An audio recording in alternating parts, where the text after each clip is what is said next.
பலாப்பழம் வந்து கொண்டு இருக்கிறது என்று சொன்ன பிறகு நமக்கு பல சந்தேகங்களை எழுப்புகிறது.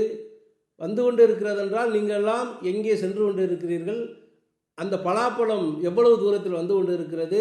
நீங்கள் எல்லாம் சென்று சேரும் இடம் எது?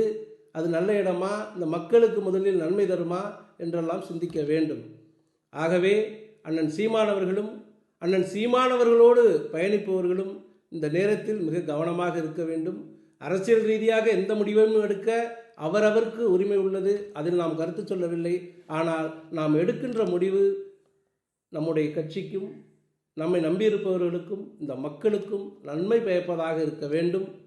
அதேபோல்தான் திரு ரங்கராஜ் பாண்டே அவர்களும் இதுபோன்ற சகுனி வேலைகளில் ஈடுபடாமல், சதித்திட்டத்தில் ஈடுபடாமல் உங்களுடைய தொலைக்காட்சியை அறத்தோடு நடத்துங்கள். அதுதான் நீங்கள் உங்களை வாழ வைத்த இந்த தமிழக மண்ணுக்கு, மக்களுக்கு செய்கின்ற நன்றிக்கடனாக இருக்கும்.